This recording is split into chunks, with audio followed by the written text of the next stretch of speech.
தேவனுடைய வீட்டில் சபைகளில் நியாய தீர்ப்பு உண்டாகுதுன்னு சொல்லிட்டு நம்ம பேதுரு சொல்கிறாரு. இந்த காலத்தில் சபைகளை பலவிதமாக இருக்குது, புரியுதுங்களா?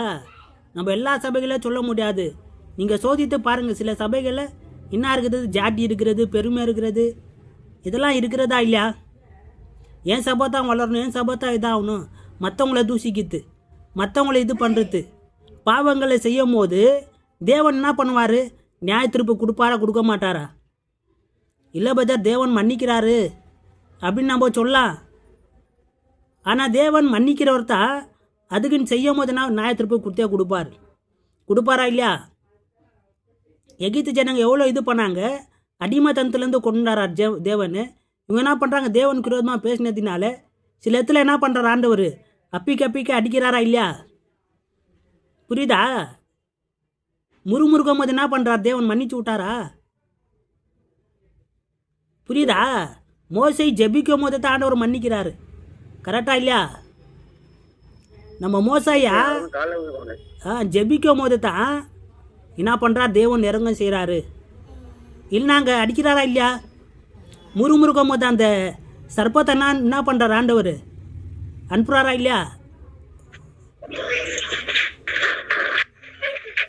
யார் இது? சர்ப்பத்தை ஜனங்கள் என்ன பண்ணுறது, கட்சி சாவடிக்குதா இல்லையா? புரியுதா? யாராருக்கு கேட்குது? சர்ப்பத்தை விட்டு கடிக்க வைக்கிறாரா இல்லையா ஆண்டவர்? தண்டிக்கிறாரா இல்லையா? அப்போ என்ன பண்ணுறாரு, தண்டிக்கிறாரு. அப்போ மோசை என்ன பண்ணுறாரு, ஜெபிக்கிறாரு. ஜெபிச்சவன் என்ன ஆகுது, தேவன் இறக்கம் செய்கிறாரு. அப்போது தேவனோட வீட்டில் நியாய தீர்ப்பு உண்டாகும். தேவனுடைய சபைக்கு எப்படின்னா, அம்மா சொன்ன மாதிரி தான், கீழ்ப்படியாதவங்க நிலைமை இன்னும் பயங்கரமாக இருக்கும். புரியுதா? தேவனுக்கு நம்ம கீழ்ப்படிந்தா தான் அவர் என்ன பண்ணுவார், இறக்கம் செய்வார். இல்லை சபைகளை சுத்திகரிப்பார். என்ன பண்ணுவார், சுத்திகரிப்பாராம். அப்போ நெக்ஸ்ட் வசனம் படி.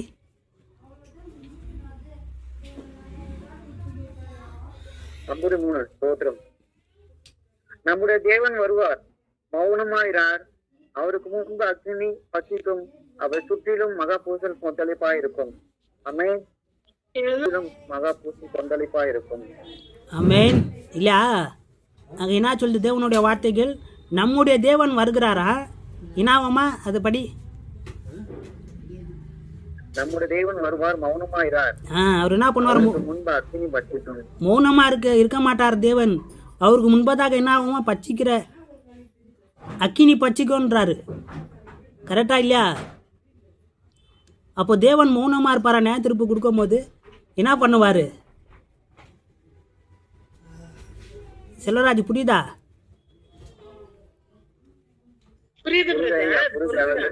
ஆமா. ஆல்ரெடி வனாந்தரத்திலே என்ன பண்ணாங்க ஜனங்களே, அக்கினியில இறங்குதால ஆண்டு பஞ்சம் அக்கினில இறங்குதால மோசே நீ என் கூட பேசு, ஆந்திர என் கூட பேச வந்தாங்க, அவ்வளவு பயந்து நடுங்கினாங்க. வசனம் ஞாபகம் இருக்குது இல்லையா? ஆமா. ஆமா பிரதர். இப்போ நீங்க 1 பேதுரு 4:17 வாசிச்சீங்கல்ல, தேவன் தம்முடைய, நீங்க இப்ப சொன்ன 3rd வசனம் வந்து, நம்முடைய தேவன் வருவார், அவர் மௌனமா இரார். அவர் மௌனமா இருக்க மாட்டார். நம்ம நினைச்சிருக்கோம் அவர் மௌனமா இருப்பாருன்னு. அவருக்கு முன்ன அக்கினி இல்லையா? அப்போ தேவன் என்ன பண்ணுவார், மௌனமா இருக்க மாட்டாருன்னு சொல்றாரு இந்த வசனத்துல. நெக்ஸ்ட் வசனம் படி.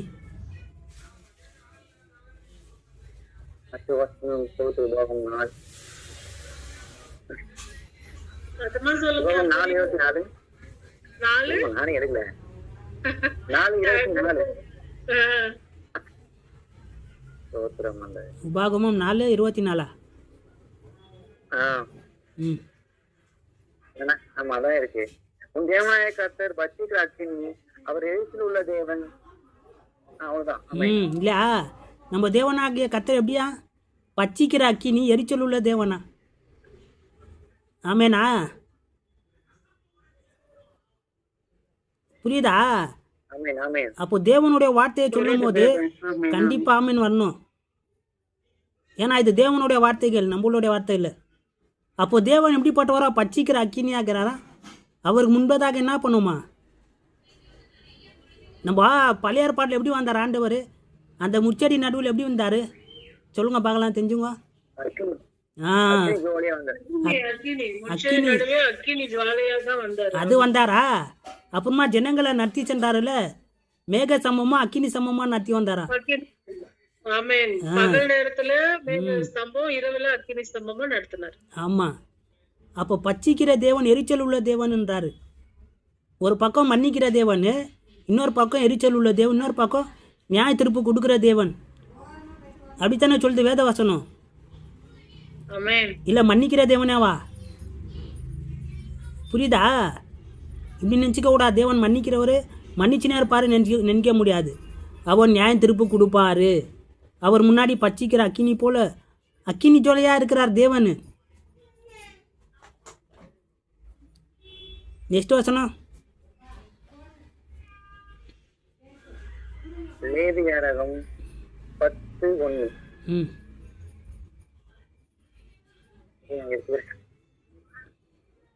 ஸ்தோத்திரம். ஸ்தோத்திரம் 10:1. ஸ்தோத்திரம். பின்பு ஆரன் குமாரராகிய நாதாபும் அபியும் தன் தூபகலசத்தை எடுத்து அவைகளின் அக்கினியும் அதன் தூபவர்க்கத்தையும் போட்டு கர்த்தர் தங்களுக்கு கட்டளையிடாத அந்நிய அக்னியை அவர் சந்நிதியில் கொண்டு வந்தார்கள். இல்லையா? தேவன் கட்டளையிடாத அந்நிய தூபத்தை என்ன பண்ணாங்களா? தேவனுக்கு முன்பதாக கொண்டு வந்தாங்களா? யார் யார்? ஆரோனின் குமாரர்கள். இல்லை, இது துணிகரம் தானே. புரியுதா? துணிகரமாக தானே செஞ்சாங்க அவங்க. அப்போ செய்யும் போது என்ன பண்ணார் தேவன்? அங்கே என்ன ஆகுது பாருங்க. இது பயங்கரமாக இருக்கும் இந்த வசனம். நெக்ஸ்ட்டு.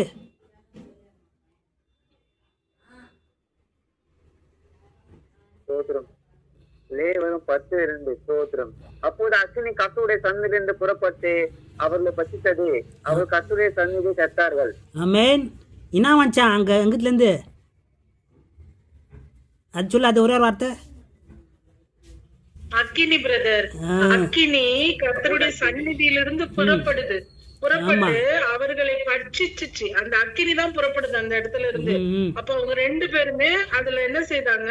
கர்த்தருடைய சந்நிதியில இறந்து போயிடுறாங்க. அக்கினி பட்சிக்குது. ஆமாம். ஏன்னா அங்கே மறைச்சி போயிடுறாங்க பாருங்க. இல்லையா?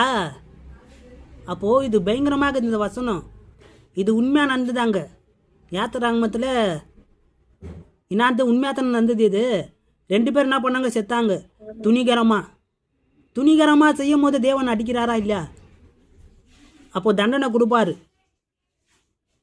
அக்கினி ஜோலை என்ன ஆகுது? அவர் அக்கினியாக இருக்கிறாருன்னா அக்கினியில் சுட்டரிப்பார்.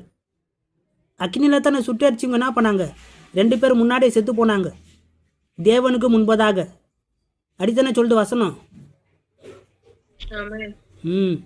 இன்னொரு இதை பார்க்கலாம்னா நீங்கள் சொல்லு. அதாவது சபையை பத்தி பேசுறேன். நியாயத்தீர்ப்பு சபை சொல்றான்பா. நெக்ஸ்ட் யாரு? படி.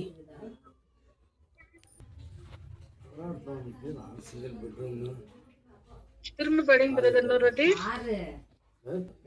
பேசு, வசனம் சொல்லு.